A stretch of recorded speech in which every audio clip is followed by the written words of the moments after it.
Good afternoon. I'm down the road at Towford. Towford if you're not a local, Towford if you are a local.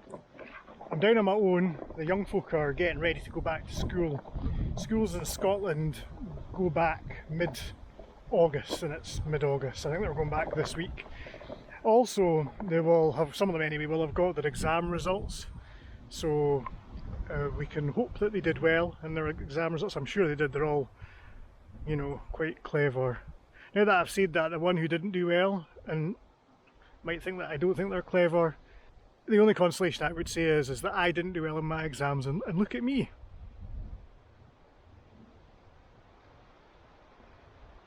That's a bit awkward.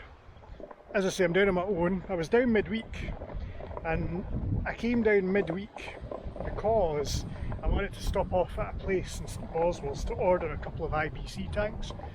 I think I put something on Instagram about that, and that's what I did.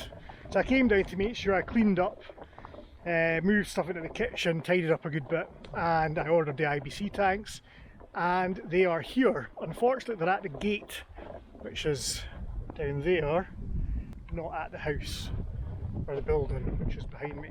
These are supposed to replace our wheelie bin and our blue barrel. We'll use the blue barrel for overflow. We'll have that like just for random water supply. But the wheelie bin needs to go because it's not a good look. It's lowering the tone. Now bear in mind, all we're doing is flushing the toilets with this water, although the plan would be to get the water in these good for drinking, so we've got something to show you a bit later on about that. I'm going to have to try and get these onto my trolley, which is here. I don't know how good this is going to be. I don't know how well this is going to work. They're a wee bit heavy, but mostly just ungainly.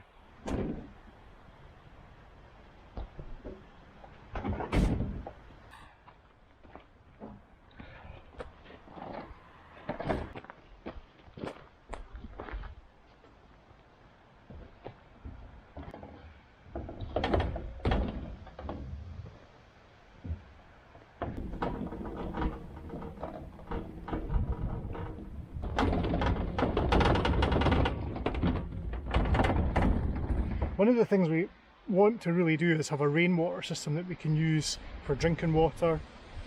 And you really need to, if you're going to store water, you need to store it in the dark. You need to make sure that no sunlight gets to it. And as I understand it, it means that algae doesn't grow. If there's no sunlight, it can't feed off that sunlight, so it doesn't grow. So it's like key to having a potable water supply. So I've actually got some black cling film. I'll get a roll and I'll show you. This isn't completely opaque, but there's 250 metres of it and I have 2 of these, so I think we've got enough to cut any sunlight out from entering these tanks. So what I'm going to do is I'm going to wait. I'm going to get young folk down to help with that because these are quite ungainly. And in fact, I don't think I'm going to be able to actually get these out of their metal cages by myself. They're just ungainly, much like myself. They're just a wee bit ungainly. These tanks will probably sit side by side here behind me on the platform. We'll need to build it up a bit because they still need to be quite high up. What we'll probably do is we'll have these two linked, and then we'll have an overflow into the blue tank, the blue barrel, and we'll use the blue barrel for, I don't know, watering the garden. I don't really know.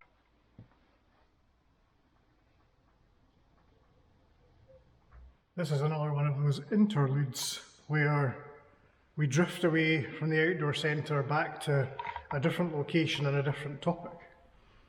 You may remember from a previous interlude that we have a tractor in our possession, except it's really too big for anything we can use it for. It's too big for the grounds. We did have a deal set up for a ride-on mower plus cash.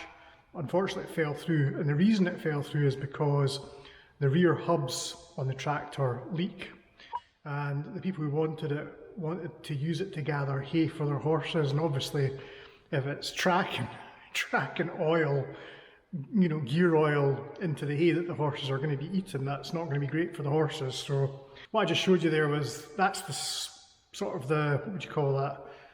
It's the middle bit of the solenoid. It's the bit that moves. So it's got a hook on one end which pivots and pulls the crown gear so that it engages with the flywheel, but then as it moves back it also presses a button at the back of the solenoid casing, and I don't think it's moving far enough back to fully depress that button, thus causing the motor to spin. So it's engaging the crown gear, it's pulling back and doing that, you hear the big plunk, but it's not spinning the motor. So I've super glued, it's not going to work, is it really? I've super glued a tiny wee nut into there to sort of extend it a wee bit, and hopefully it'll actually press the button. I mean, it's not super glue's not that super, is it really? It engages with a fair thunk, so it's going to disintegrate, and eventually it'll need maybe a weld put on it. It's been curing for, I don't know, 10 minutes, 20 minutes. I'm going to leave it for a bit longer, we'll go out and have a look at the tractor. So here is where the solenoid sits in, and you can see this flat, I don't know if you can see that in there. Basically the solenoid, when it engages it, it pulls this back, which engages the crown motor, it shoots forward in this case in here, and it engages the flywheel, which is just through that bulkhead there. But also as it pulls back, it fires that thing that we saw in the bunker there in the kitchen back, and it presses a button in here, and these two terminals are closed, and that causes the motor to spin. So it goes brr, that goes onto there, and brr, so like that.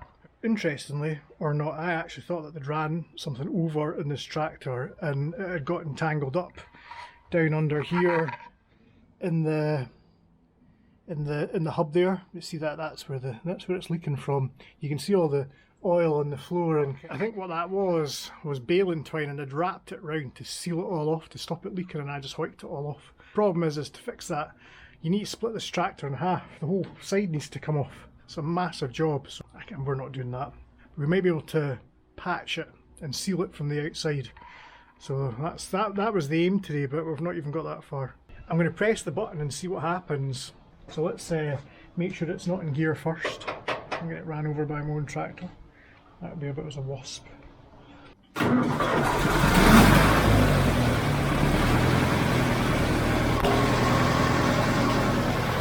What I need to do is turn it round and put it back in the garage, because I need to try and get one of the back wheels off. Can I lift a tractor wheel, one of the big ones? So it's this wheel that's coming off.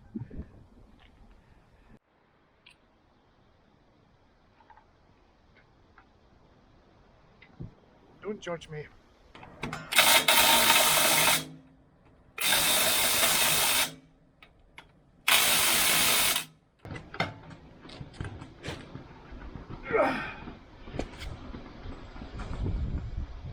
I have one bolt loosened, and I went on to the second bolt, and this happened.